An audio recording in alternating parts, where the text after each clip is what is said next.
बहुत समय पहले एक छोटे से गांव में एक किसान रहता था जिसका नाम रामू था। रामू बहुत मेहनती और ईमानदार व्यक्ति था। वह हर दिन अपने खेत में कड़ी मेहनत करता और अपनी फसल को अच्छे से संभालता। रामू के पास एक छोटा सा खेत था जिसमें वह सब्जियां और फल उगाता था। रामू की ईमानदारी और मेहनत की चर्चा पूरे गांव में थी। एक दिन रामू अपने खेत में काम कर रहा था कि अचानक उसे जमीन के नीचे कुछ चमकता हुआ दिखाई दिया। उसने उस जगह को खोदा और पाया कि वहां एक पुराना सोने का सिक्का था। रामू बहुत खुश हुआ, लेकिन उसने सोचा कि यह सिक्का किसी और का हो सकता है। रामू ने गांव के मुखिया के पास जाकर सोने का सिक्का दिखाया और कहा, मुझे यह सिक्का मेरे खेत में मिला है, लेकिन मैं नहीं जानता कि यह किसका है।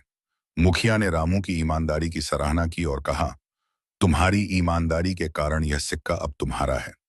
रामू ने सोने का सिक्का लेकर घर वापसी की और उसे सुरक्षित रख दिया। कुछ दिनों बाद रामू अपने खेत में फिर से काम कर रहा था कि उसे एक और चमकता हुआ सिक्का मिला। कान का है।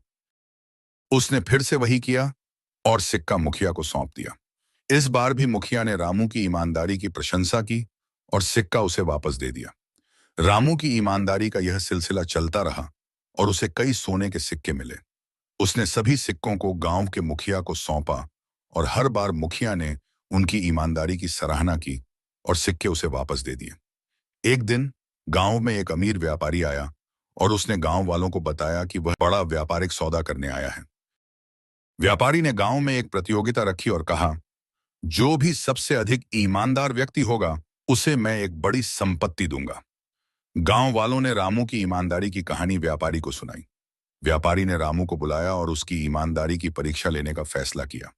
उसने रामू को एक कीमती हीरा देकर कहा, यह हीरा मुझे बहुत प्रिय है, इसे संभाल कर रखना। रामू ने हीरा लेकर अपने घर में सुरक्षित रख दिया। कुछ दिनों बाद व्यापारी ने रामू को बुलाया और हीरा वापस मांगा। रामू ने बिना किसी हिचकिचाहट के हीरा वापस कर दिया। व्यापारी ने रामू की ईमानदारी की सराहना की और कहा, तुम्हारी ईमानदारी के कारण मैं तुम्हें यह हीरा और अपनी आधी संपत्ति दे रहा हूं। रामू ने व्यापारी का धन्यवाद किया और हीरा और संपत्ति को स्वीकार किया। उसने अपनी संपत्ति से गांव वालों की मदद की और सभी के साथ अपनी खुशियां बांटी। इस प्रकार रामू की ईमानदारी ने उसे न केवल संपत्ति बल्कि पूरे गांव वालों का सम्मान भी दिलाया। उसकी कहानी पूरे गांव में प्रेरणा का स्रोत बन गई और सभी ने ईमानदारी का महत्व समझा। तो दोस्तों, वीडियो कैसी लगी हमें कमेंट्स करके जरूर बताना, और अगर अच्छी लगी हो तो वीडियो को लाइक करें और चैनल को सब्सक्राइब करें। Thank you for watching.